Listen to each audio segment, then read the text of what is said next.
Hi అండి. ఈరోజు మనం చేయబోతుంది బొబ్బరి చిక్కుళ్ళు ఉల్లికారం పెట్టి కూర. ముందుగా దానికి ఒక మూకుడు తీసుకొని స్టవ్ మీద పెట్టుకున్న తర్వాత దానిలో కొద్దిగా సరిపడా ఆయిల్ వేసుకొని తర్వాత ప్లేట్లో కొద్దిగా సన్నగా తరిగి పెట్టుకున్న ఉల్లి తురుము, అలాగే ఉప్పు, పసుపు, 2 స్పూన్ల కారం, జీలకర్ర, వెల్లుల్లి రెబ్బలు, అల్లం ముక్కలు పక్కన పెట్టుకోండి. అలాగే ఒక బౌల్తో చింతపండు రసం కూడా తీసి పక్కన పెట్టుకోండి. ఆయిల్ హీట్ ఎక్కిన తర్వాత దానిలో సన్నగా తరిగి పక్కన పెట్టుకున్న బొబ్బరి చిక్కులు వేసుకోండి. ఒక 1/4 కేజీ బొబ్బరి చిక్కులు తీసుకోండి. బొబ్బరి చిక్కులు బాగా తరుక్కొని మొత్తం అన్ని వేసుకున్న తర్వాత ఒకసారి బాగా కలుపుకోండి.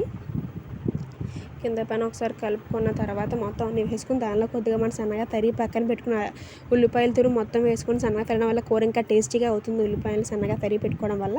ఇప్పుడు దానిలో ఒక స్పూన్ ఉప్పు, అలాగే చిటికెడు పసుపు, అలాగే పక్కన పెట్టుకున్న వెల్లుల్లి రెబ్బలు, అల్లం ముక్కలు, అలాగే కొద్దిగా జీలకర్ర వేసుకోండి.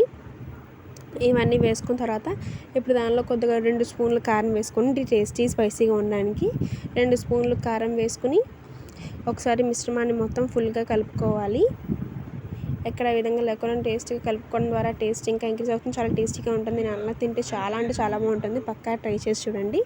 ఒకసారి బాగా కలుపుకున్న తర్వాత ఇందాక మనం బౌల్లో తీసి పక్కన పెట్టుకున్న చింతపండు రసం మొత్తం వేసుకోండి. బాగా టేస్టీగా ఎంత పుల్లగా తీగా ఉంటుంది. నేను అలా తింటే ఏరన్నా రుచి ఉంటుందా.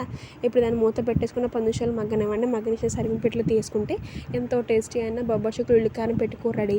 అలా ట్రై చేసి చూడండి. చాలా అంటే చాలా బాగుంటుంది. సబ్స్క్రైబ్ చేయండి. చూసినా కానీ సబ్స్క్రైబ్ చేయట్లేదు. మాకు ఎలా వస్తుంది మోటివేషన్ వీడియోలు చేయడానికి. ఇలాంటి మరిన్ని వీడియోస్ సబ్స్క్రైబ్ చేయండి. మస్త్ రుచి యూట్యూబ్ ఛానల్.